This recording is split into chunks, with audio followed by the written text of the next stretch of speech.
Hey guys, it's Cassandra Williams from Educational Innovation 360. Today it is coaching conversations, right? How do we support our teachers in making feedback meaningful for our students that we're all servicing? We want to make sure we are pulling from recent studies and you get exactly what you need for our teachers for mastery. I don't think I have to tell you this, right? Why does it matter? Well, really thinking about these themes are central to learning. Feedback continues to give growth and support, right? Thinking of what can we do to support our learning achievement of our students and how this directly impacts our educational outcomes. Also, what is the evidence that we need to provide to make sure that they see where they are to make the continuous growth? And of course, we know increases motivation, right? And then quality. The quality of our feedback dictates the quality of the output. So really thinking about how we stray away from being vague and stray away from being negative to make sure we continue to support our students. All right, here are the key principles of really thinking about effective feedback. Is it student-centered?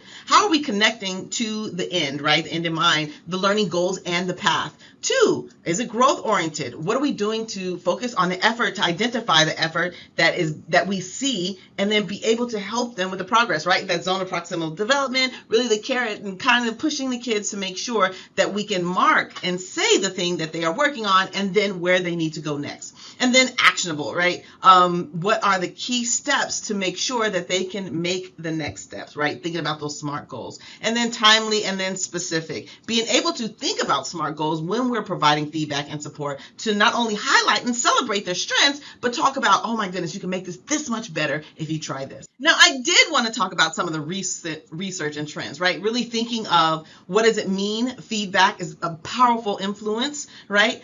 Thinking about the performance gap, who are our babies that need to be serviced and support, like what are the small groups that need to be supported? What does peer and self-feedback look like in your classroom, or is it even a thing? Self-feedback when working with teachers, make sure our teachers give our students support through this self-feedback. And then what are the digital tools that you're using for feedback? We're talking about technology makes things quicker, faster. And so sometimes when we're in education, we want to make sure that we provide students quicker feedback than what we've traditionally done in the past. Now, to be honest, there are several types of feedback, and just being able to pinpoint which one you're doing and which one you think you need to do more of is key. So really thinking about the descriptive, right? Details, like what we've done and why. Oh, I love how your introduction, it clearly states your argument, which helps the reader kind of understand your point, your thought, and your position, right? The constructive, here's some areas of improvement that I see. Maybe you should use more evidence to support your claim. And then action-oriented, well, here are the next action steps in order for you to be successful. Next time, maybe you should consider blank, right? And then, of course, reflective, which kind of prompts student thinking. And I do this, of course, in coaching as well, but really think like, what strategy did you use to help you do A, B, or C, right? Thinking of what types of feedback you are providing is crucial to your success. Now,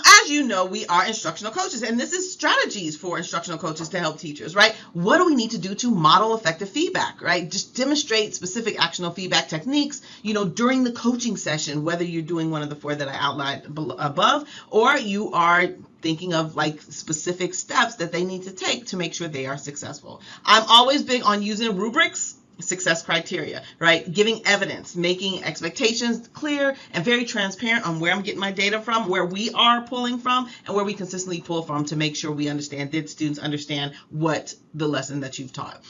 We do encourage peer feedback as well. And so really thinking about how do we train our students to give constructive feedback? What does the rubric look like that you've provided for your students to give constructive feedback on the assignment, right? And that takes a little more work, but it's so well worth it.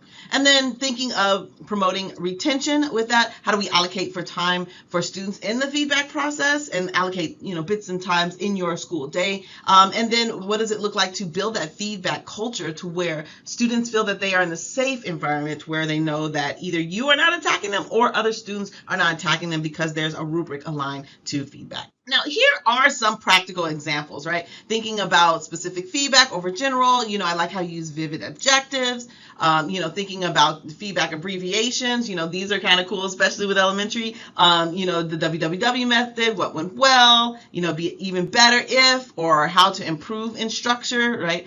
Or 2-3 stars and a wish. These are techniques that, of course, are practical examples that you can use in the classroom right away and have students get better at it over time. And then thinking about about the peer feedback session, and then what does that look like, and then providing other questions that your students can ask to make sure that they understand to where they can articulate their question, and then students can respond to that. So that takes a little work where the teacher is providing some sample questions that could be asked during the time, and then students are responding to the feedback. All right, now all these things must be taught when you're talking about your coaches, whether you're modeling with your teacher, some of these strategies. But of course, in coaching, we do the sandwich method all the time, but really teaching your students what the sandwich method is, and end with positive, start with positive, then do constructive suggestion. Thinking about how do we implement other strategies, thinking about what do your logs look like, the learning logs, having students maintain that, what they did well on, what are some strategies of growth, how are they growing using the learning log.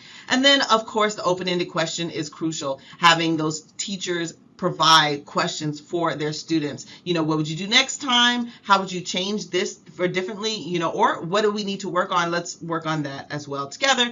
Just being able to provide feedback for your students. Okay, here's some things that you should try to avoid. Really thinking about being very vague, feedback being vague, generic, or, criticizing student, thinking about the word and the jargon you use when giving feedback, or when sometimes it's too much feedback and so the paper is red, it's bloody red, and students are overwhelmed with what do I do next? This is a lot to change. And we're thinking about this constantly as coaches as well. When we provide feedback in the classroom, we're not providing 60 things that the teacher needs to do well, right? So we are not overloading our teachers. So consider that when you're working with teachers to not overload the students with feedback. And then thinking of one-way communication, right? It is a continuous dialogue, and we don't want to treat it as just a monologue, because we know students can get in their head, self-criticism, self-doubt. So really thinking about, having students go back and forth, being reflective about the content at hand.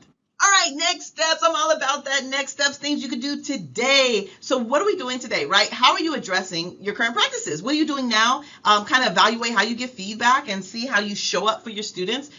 Think about professional development and training so you can get better at some of these strategies.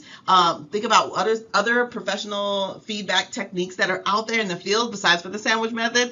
Create resources around that, right? To create a rubric for your assignment seems easy, but to create rubric and questions and to support your students in providing feedback, that takes a little more work. So try to continuously develop those templates for your feedback for your students, as well as your teachers, right? And then last but not least, you want to measure to make sure things are going right. Measure your impact. Track your changes in student engagement, student growth, student achievement, and then to best support your students at hand. Hope these tips help. This is Coaching Conversations. This is Cassandra Williams from EI360. I'll talk to you later. Bye.